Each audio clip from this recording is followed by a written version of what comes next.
Assalamualaikum warahmatullahi wabarakatuh. Selamat malam teman-teman sekalian. Kali ini saya akan mencoba untuk menjawab satu pertanyaan, ya, mengapa lagu papatet itu pirigannya itu berbeda dengan lagu-lagu papantunan yang lainnya. Jadi kalau pirigan lagu papatet itu di Pasieup, sedangkan untuk lagu-lagu ada papantunan seperti Mupu Kembang, kemudian Kaleon, ya, Pangapungan, Randegan dan sebagainya, itu pirigan lagunya di Kemprang. Nah, padahal lagu papatet itu sendiri dimasukkan pada kategori lagu wanda papantunan. Nah, jadi ini satu persoalannya. Jadi persoalannya itu di satu sisi papatet merupakan salah satu kelompok dari lagu-lagu wanda papantunan, tapi di sisi lain pirigan lagu papatet itu nyaris berbeda dengan pirigan lagu-lagu wanda papantunan yang sudah saya sebutkan tadi, ya, seperti Mupu Kembang, Kaleon, Pangapungan dan sebagainya. Nah, untuk menjawab pertanyaan ini tentu saja kita harus menelusuri dari sisi latar belakang terciptanya lagu-lagu itu sendiri, baik lagu papatet maupun lagu-lagu wanda papantunan yang lainnya. Nah, tentu saja kalau kita lihat dari kronologis waktunya sangat jauh berbeda, ya. Kalau lagu wanda papantunan seperti yang saya sebutkan tadi, ya, itu diciptakan ketika dalam Pansaniti, ya, Bupati Cianjur saat itu yang menjabat 1834 sampai sekitar 1864 itu diciptakan ketika beliau masih jaya, masih hadir. Nah, sementara itu lagu papatet itu diciptakannya setelah Tembang Sunda Cianjuran menyebar ke wilayah Bandung dan sekitarnya. Nah, lalu siapa sebetulnya yang membuat lagu papatet? Nah, konon menurut informasi dari Haji Muhammad Kosasih bahwa lagu papatet itu diciptakan oleh Raden Ece Majid, ya. Jadi ketika Bupati Cianjur saat itu pindah ke Bandung, ya, nah, Raden Ece Majid dan juga Pak Idi, seorang ahli gamelan degung, itu pindah ikut ke Bandung. Dan disitulah beliau mulai menyebarkan Tembang Sunda Cianjuran. Jadi untuk mempermudah bagaimana agar lagu-lagu papantunan itu bisa lebih cepat untuk dipelajari oleh orang yang belajar lagu Tembang Sunda Cianjuran, nah, maka diciptakanlah satu lagu yang sebetulnya intisarinya mengambil dari lagu-lagu wanda papantunan.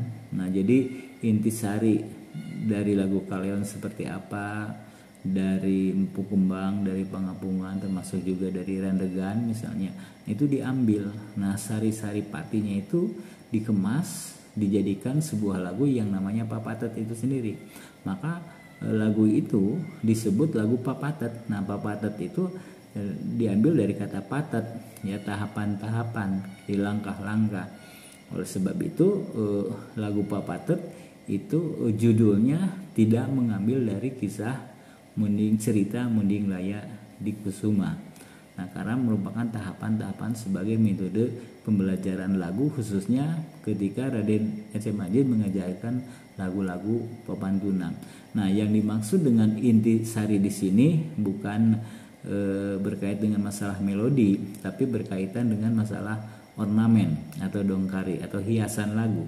Nah, salah satu ciri khas dari Tembang Sunda Cianjuran itu bisa dilihat dari ornamentasinya atau dongkarinya.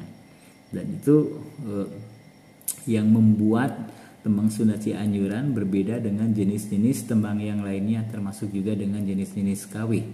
Jadi dari ornamen itulah kita bisa melihat, oh, inilah yang disebut dengan gaya Tembang Sunda Cianjuran. Nah, maka dari itu yang dimaksud saya intisari yang saya maksud tadi itu dongkari-dongkari atau ornamen-ornamen yang ada di lagu-lagu wanda papantunan. Nah, itu semuanya diambil, kemudian disarikan, kemudian diterapkan pada lagu yang dibuat pada saat itu, yaitu yang diberi judul Papatet. Nah, oleh karena lagu Papatet itu sendiri maksudnya atau tujuannya sebagai salah satu metode pembelajaran agar lagu pepantunan lebih mudah untuk dipelajari, maka pirigannya juga tidak dibuat secara khusus, dalam arti tidak dibuat semacam gelenyu-gelenyu ya, seperti halnya pada lagu-lagu pada pepantunan yang lainnya. Jadi dipirik dengan cara dipasieup ya. Nah, kemudian itu tidak jauh berbeda dengan misalkan lagu-lagu wanda dedegungan dan juga rerancagan. Nah, kecenderungan lagu rerancagan dan dedegungan itu kan pirigannya di pasieup. Nah, jadi kalau kita bandingkan antara lagu Papatet dengan wanda rerancagan termasuk juga dedegungan, boleh dikatakan ya lahirnya tidak jauh berbeda. Nah, dalam arti ya sekitar tahun 1920-an ya, itu lagu Papatet sudah disebarkan oleh Raden Ece Majid ya, untuk memberikan pembelajaran tembang Sunda Cianjuran, khususnya lagu-lagu wanda pepantunan. Nah, itu sebetulnya yang membuat berbeda antara pirigan lagu Papatet dengan pirigan lagu-lagu wanda pepantunan. Nah, kemudian kenapa saya bisa menyimpulkan bahwa lagu Papatet itu merupakan satu lagu yang dibuat secara khusus oleh Raden Ece Majid ya, supaya lebih mudah untuk mempelajari lagu pepantunan. Saya sudah mencoba menganalisisnya, membandingkan antara ornamentasi yang ada pada lagu Papatet dengan ornamentasi ya atau dongkari yang ada pada lagu-lagu wanda pepantunan seperti Mepu Kembang, Randegan, Pangapungan ya, Kaleon, dan sejumlah lagu yang lainnya. Dan ternyata memang betul bahwa sebagian ornamentasi yang ada pada lagu Mepu Kembang, Kaleon, Pangapungan, Randegan itu diadopsi atau diambil kemudian diterapkan pada lagu Papatet. Nah, jadi tidak salah kalau salah seorang tokoh waktu itu Pak Nip Sukanda pernah menyampaikan bahwa kalau mau mempelajari lagu wanda pepantunan itu sebaiknya kuasai dulu lagu Papatet. Ketika Anda menguasai lagu Papatet, maka itu tidak akan sukar untuk bisa mempelajari lagu-lagu wanda pepantunan, karena sebagian besar ornamentasi yang ada pada lagu-lagu wanda pepantunan itu ada pada lagu Papatet. Nah, itu pernyataan dari Bapak Nip Sukanda. Nah, jadi yang memiliki pendapat seperti itu tidak hanya Pak Nip, tapi ternyata sejumlah tokoh tembang Sunda Cianjuran yang lain juga punya pendapat seperti itu. Ya, seperti Ibu Is Komariah ya juga punya pendapat seperti itu, termasuk juga Pak Ubun Kubarsa juga sama pendapatnya dengan Pak Nip. Dan memang ternyata setelah dibuktikan melalui kajian analisis musikal, memang betul sebagian besar ornamentasi atau dongkari yang ada pada lagu wanda pepantunan yaitu ada atau diterapkan pada lagu Papatet.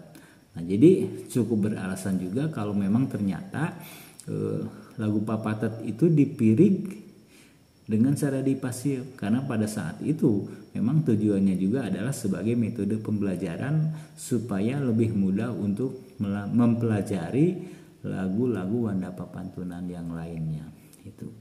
Nah, jadi kalau muncul pertanyaan misalnya kenapa tidak ada gelenyunya, ya memang karena tidak dibuat secara khusus ya, tidak seperti halnya lagu-lagu wanda pepantunan yang lainnya. Dan tujuan utamanya adalah untuk mempermudah mempelajari lagu wanda pepantunan, maka pirigannya juga tidak dibuat secara khusus. Kalaupun ada pertanyaan apakah lagu Papatet bisa dipirik dengan motif-motif tabuhan atau pola-pola tabuhan seperti wanda pepantunan yang lain, ya tentu saja bisa. Kenapa demikian? Karena lagu Papatet itu nada pokoknya, nada kenongan gongannya itu tidak jauh dari nada mi dan nada la. Ya sama dengan lagu pantun yang lain, pantunan yang lain itu tidak jauh dari nada mi dan la. Jadi tonal centernya atau pusat nadanya ada pada nada mi dan la. Nah, jadi pepantunnya juga sama, nada pusatnya ada di mi dan la. Sehingga kalau misalnya pirigan lagu papatet mau diupayakan seperti pirigan lagu wanda papantunan yang lain, tentu saja bisa ya. Misalnya kalau kita coba kita memainkan pirigan lagu Pangapungan kemudian vokalnya papatet, itu tentu saja bisa, tidak apa maksudnya tidak jauh berbeda karakteristiknya dengan ketika kita memiring atau memainkan tabuhan kecapi dengan cara dikemprang ya, mengiringi lagu-lagu wanda papantunan seperti halnya Pangapungan misalnya begitu. Nah itu saya kira salah satu jawaban yang memang itu berdasarkan cerita ya salah seorang tokoh, yaitu Pak Haji Muhammad Kosasih ya. Dulu sekarang sudah almarhum, dulu pernah bercerita kepada saya dan saya mendapatkan informasi bahwa lagu papatet dibuat oleh Raden Ece Majid itu dari beliau ketika saya bertemu di Jakarta ya. Waktu itu pernah berbincang-bincang dan terlontar satu pernyataan seperti itu. Jadi Muhammad Pak Haji Kosasih itu memang salah seorang tokoh yang sangat gemar terhadap tembang Sunda Cianjuran dan beliau juga salah satu tokoh pencinta tembang Sunda Cianjuran begitu. Nah, sebetulnya masih banyak persoalan-persoalan lain yang terkait dengan masalah keberadaan Kacapi Indung, seperti halnya kenapa Kacapi tembang Sunda Cianjuran disebut Kacapi Indung, padahal sebelumnya Kacapi yang bentuknya seperti itu biasanya disebut kecapi pantun, kecapi perahu atau kecapi gelung. Nah, kenapa berubah menjadi kecapi indung? Itu juga satu persoalan yang perlu kita telusuri jawabannya. Nah, kemudian ada juga persoalan-persoalan lain yang terkait dengan penyimbolan. Kenapa kecapi indung itu disimbolkan sebagai wanita?